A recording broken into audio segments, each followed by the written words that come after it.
At 77 years old, I discovered a single, quiet habit that changed the way my entire family treats me. I did not raise my voice. I did not give ultimatums. I did not deliver a dramatic speech demanding respect. I simply changed one small thing about how I speak, and within months, something I had wanted for decades finally happened. My family began truly listening to me. My dear friends, I want to share this with you today because I believe many of you are living through exactly what I lived through for most of my life, being present in every family conversation, yet somehow invisible within it. Being physically in the room, yet somehow easy to talk over, easy to interrupt, easy to overlook when decisions were being made. I do not believe this happened because my family did not love me. I believe it happened because, without realizing it, I taught them, through my own habits, that my words did not require their full attention. What I am about to share with you is not complicated. It does not require confrontation, and it does not require becoming a different person. It requires one quiet, deliberate change in how you speak, a change so simple that you may be tempted to dismiss it. I ask you not to dismiss it. This single shift, practiced consistently, is what finally taught my family, after more than 70 years of me being their father, to actually listen when I speak. The years I went unheard, I want to be honest with you about what my life looked like before this change, because I believe many of you will recognize yourselves in this description. For decades, I was the parent who spoke, and spoke again, and then spoke a third time, hoping that repetition would eventually produce the result that a single clear statement should have produced the first time. If I asked my children to call before visiting, and they did not, I would ask again the next time, perhaps with slightly more emphasis, but essentially repeating the same request. If I expressed an opinion during a family discussion and it was quickly overridden or ignored, I would often bring it up again later, hoping that a second or third attempt might finally land. If a boundary I had set was crossed, I would remind everyone of that boundary, again, patiently, as though patience alone would eventually produce respect. Looking back now, I can see clearly what I was doing. I was teaching my family, through repeated action, that my words were provisional. That what I said the first time did not need to be taken seriously, because I would say it again, and probably again after that, softening it further each time in hopes of avoiding conflict. I had, without ever intending to, trained the people I loved most to treat my voice as background noise rather than something worth their genuine attention. This did not happen because my family was unkind. I want to be very clear about that. My children love me, and they always have. But love does not automatically produce respect for someone's words. Respect for words is taught, deliberately or accidentally, through the pattern of how those words are delivered and how consistently they are honored. And for most of my life, I was accidentally teaching the opposite lesson from the one I intended. The moment I noticed the pattern, the moment that changed everything for me happened during an ordinary family dinner. Nothing dramatic, nothing that would have seemed significant to an outside observer. I made a comment about a family decision, something regarding an upcoming holiday gathering, and before I had even finished my sentence, my son had already moved the conversation forward, addressing my wife directly instead, as though my input, while heard, was simply one option among many to be quickly considered and set aside. I want to be honest, in that particular moment, nothing about it was cruel or intentional. But something in me finally noticed a pattern I had been living inside for years without truly seeing it. I realized, sitting at that table, that I had become a person whose words were heard but not weighted, present but not prioritized. And I understood, with sudden clarity, that this was not because my family did not value me. It was because I had never taught them, through my own behavior, that my words carried weight worth pausing for. I went home that evening and thought deeply about why this had happened. I began to notice, honestly for the first time, how often I repeated myself. How often I softened my statements with extra qualifiers, extra explanations, extra reassurances that seemed to invite dismissal rather than discourage it. How often I said something once, watched it get brushed aside, and then, rather than allowing that moment to simply exist as it was, I chased after it with a second attempt, and sometimes a third. I realized that this repetition, which I had always believed was patience, was actually quietly communicating something very different from what I intended. It was communicating that my first statement was not truly final, that there was room to ignore it, because I would eventually circle back and address it again if it truly mattered to me. And so, naturally, people learned they did not need to fully attend to what I said the first time, because a second, clearer version was usually coming. The quiet power move here is the single change I made, the one quiet habit that transformed how my family listens to me. I stopped repeating myself. That is the entire practice. I say what I need to say once, clearly, calmly, and completely. And then, regardless of the response I receive, I do not repeat it. I do not chase it. I do not soften it into a second, third, or fourth version hoping that eventually it will land. I say it once, with full presence and full clarity, and then I allow that single statement to stand on its own, exactly as it is. I know this may sound almost too simple to produce the transformation I am describing. But my friends, I promise you, the power in this practice does not come from the words themselves. It comes from what your consistency teaches the people around you over time. When you speak once and do not repeat yourself, you are communicating something profound without saying it directly. What I say matters enough that I will not diminish it through repetition, and it is your responsibility, not mine, to give it your attention the first time. This single shift required me to release something I had held onto my entire life, the deep, anxious need to be understood immediately, to be agreed with instantly, to smooth over any moment of tension by explaining myself further. Letting a statement simply stand, without chasing agreement or acknowledgement, felt at first like an enormous risk. It felt, in those early attempts, like I was allowing my words to disappear into silence, unheard and unaddressed. But something remarkable happened instead. How this played out at the dinner table, let me walk you through exactly how this practice unfolded in real moments of my life, because I believe the specific details matter far more than the general concept. A few weeks after that dinner where I first noticed the pattern, a similar situation arose. I offered an opinion about an upcoming family decision, and once again, the conversation began moving forward without acknowledging what I had said. In the past, this is exactly the moment where I would have repeated myself, perhaps more insistently, perhaps with additional explanation to justify my position. Instead, I said nothing further. I simply let my original statement remain exactly as I had spoken it, and I allowed the conversation to continue without chasing it. I want to be honest with you, this silence felt deeply uncomfortable in that moment. Every instinct in me wanted to speak up again, to ensure I had been properly heard, to smooth over what felt like an uncomfortable gap where my words had been quietly passed over. But I held that discomfort, and I said nothing more. To my surprise, a few minutes later, my daughter turned back to me and asked, "Dad, what did you think about that again?" She had not forgotten what I said. She had simply needed a moment to process it, and my silence, rather than erasing my statement, had actually preserved its weight. Because I did not chase it with anxious repetition, it remained standing, clear, and complete, exactly as I had first spoken it, and it eventually drew genuine attention rather than being buried under my own nervous over-explanation. This single moment taught me something I have carried with me ever since.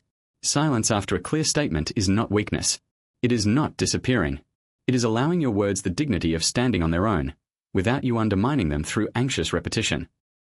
How this practice extended to boundaries, this quiet power move became even more transformative when I began applying it to boundaries rather than simply opinions.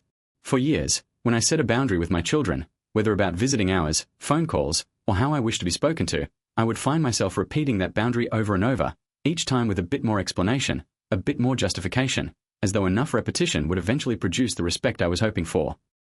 I began applying my new practice here as well. When I set a boundary now, I state it once, clearly and calmly, without excessive justification, and then I do not repeat it. If the boundary is crossed again, I do not lecture, I do not remind, I do not explain myself further. I simply respond with the natural consequence of that boundary being crossed, whether that means ending a phone call calmly, or postponing a visit, or simply changing the subject entirely. I remember clearly the first time I applied this to a boundary about respectful communication. My son, during a disagreement, raised his voice at me in a way that felt disrespectful. In the past, I would have said something like, "Please don't speak to me that way," and if he continued, I would have repeated this request, growing increasingly frustrated each time it was ignored. This time, I said it once, calmly, "I will not continue this conversation if you speak to me that way." And when his tone did not immediately change, I simply ended the call, without further explanation, without repeating my request a second time. He called back later that same evening, and his tone had shifted entirely. He apologized, genuinely, without me needing to demand it. What struck me most was that he never mentioned my boundary again in a disrespectful way after that single, unrepeated moment. One clear statement, followed by consistent action rather than repeated words, achieved something that years of repeated reminders had never accomplished. Why this works? The deeper truth I want to explain to you why I believe this quiet practice produces such a significant transformation, because understanding the reasoning behind it will help you apply it with genuine confidence rather than simply following it as a technique. When you repeat yourself, even with the best intentions, you are quietly signaling that your original statement was not sufficient, not final, not something the listener needed to fully absorb the first time. You are, in effect, training the people around you that your words exist on a sliding scale, subject to revision, softening, and repetition until some eventual version finally produces the outcome you desire. This teaches people, over time, that careful attention to your first statement is unnecessary, because a modified version will likely follow. When you speak once, clearly, and then allow silence to follow, regardless of the immediate response, you are communicating something entirely different. You are demonstrating that your words carry their full weight the very first time they are spoken. This requires the listener to actually engage with what you said in that moment, rather than waiting for a clearer, softer, more insistent version to eventually arrive. Over time, this consistency retrains how people relate to your voice altogether. They begin to understand that missing what you say the first time actually means missing it, and this understanding alone often produces far more careful listening than any amount of repeated explanation ever could. There is also something deeply important happening within yourself when you practice this. Each time you resist the urge to repeat yourself, you are strengthening your own sense of internal steadiness. You are teaching yourself that you do not need external validation or immediate acknowledgement in order to know that what you said was true, clear, and worth respecting. This inner steadiness, cultivated through consistent practice, becomes its own quiet form of power, entirely independent of how others initially respond to your words. Addressing the fear beneath the old habit, I want to speak honestly about why so many of us, myself included for most of my life, fall into the habit of repeating ourselves rather than trusting a single clear statement. Underneath this habit, I believe, often lives a quiet fear, the fear of not being understood, the fear of being dismissed, the fear that if we do not chase our words with further explanation, they will simply vanish, unheard and unaddressed, and we ourselves will feel invisible as a result. This fear is understandable, and I do not want to minimize it. Many of us grew up in families where our voices were genuinely not prioritized, where we learned, painfully, that we needed to fight to be heard, to repeat ourselves loudly or persistently in order to receive any attention at all. If this describes your own upbringing, please understand that the habit of repetition likely developed as a genuine survival strategy at some point in your life, not as a personal failing. But my friends, what worked as a survival strategy in childhood often becomes a liability in adulthood, particularly in how it shapes the respect we receive from the people around us. The quiet power move I am describing today asks you to trust something that may feel deeply unfamiliar, that your words, spoken once with genuine clarity and calm confidence, are enough. That you do not need to chase agreement, chase acknowledgement, or chase understanding through repeated explanation. That allowing silence to follow your words is not abandonment of your voice, but rather the deepest form of trust you can offer it. What if they still don't listen? I imagine some of you may be wondering, what happens if I practice this and my family still does not listen? I want to address this honestly, because I do not want to promise you a guaranteed transformation without acknowledging the complexity of real relationships. In my experience, and in the experience of others I have shared this practice with, most families do begin to listen more carefully over time, precisely because the consistency of this practice retrains long-standing patterns. But I want to be honest that this transformation is not always immediate, and it is not always complete. Some patterns, particularly ones that have existed for decades, take genuine time to shift. What I can tell you with certainty is this: even in cases where the external response from your family takes longer to change, the internal transformation within yourself happens immediately and consistently. You will find that you feel more grounded, more dignified, and more at peace with your own voice, regardless of how quickly others adjust their behavior around you. This internal steadiness, I believe, is valuable entirely on its own, even before any external change becomes visible. I would also gently add that if, after consistent practice over a meaningful period of time, genuine disrespect continues unchanged, this quiet power move naturally leads you toward the next necessary step, allowing consequences, whether that means limiting your availability, adjusting how much of yourself you offer to a particular relationship, or having a more direct conversation about the pattern you have noticed. But in the vast majority of cases I have witnessed, simply speaking once, clearly, and allowing that statement to stand without anxious repetition, produces a meaningful shift in how a family listens, often faster than most people expect. How this changed my life beyond my family, I want to share with you something I did not anticipate when I began this practice. While my primary intention was to improve how my family listened to me, this quiet shift extended into nearly every area of my life. In conversations with old friends, I noticed myself speaking with greater clarity and less anxious over explanation. In interactions with doctors, with service providers, even with strangers in ordinary daily interactions, I noticed a new quality of calm confidence in how I express myself. I believe this happened because the practice itself is not really about family dynamics specifically.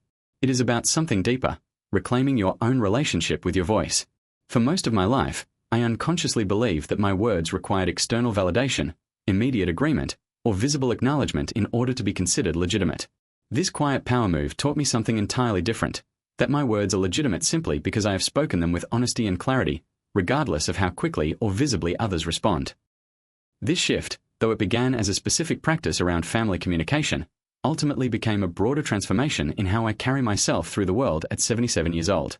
I speak less, but what I speak carries more weight, both in how others receive it and in how I myself experience it. My final words to you, my dear friends, if you take only one lesson from what I have shared today, let it be this: the power of your voice does not come from how many times you say something. It comes from how fully you trust what you have already said the first time. Repetition, offered from anxiety or fear of being overlooked, often teaches people to overlook you further. But a single, clear, calmly spoken statement, allowed to stand on its own without anxious chasing, teaches people something entirely different, that your words deserve their full attention the very first time you offer them. I spent most of my life believing that being heard required more words, more explanation, more repetition. At 77, I finally learned the opposite. Being heard requires fewer words, spoken with genuine clarity, and the quiet confidence to let those words stand without needing to defend or repeat them. If you have spent years feeling unheard within your own family, I want you to know that this feeling does not have to define the years ahead of you. You do not need dramatic confrontations or difficult ultimatums to finally receive the respect and attention you deserve. Sometimes, the most powerful change available to you is also the quietest. Simply saying what you mean, once, clearly, and trusting it enough to let it stand. Thank you so much for spending this time with me today. If these words resonated with you, I hope you will try this practice in your own life, starting with the very next conversation where you feel tempted to repeat yourself. Speak once. Speak clearly. And then trust your own words enough to let them stand. This has been Life Mastery 60+. Until next time, speak with quiet confidence, protect the weight of your own voice, and remember that true power has never needed to raise itself to be heard.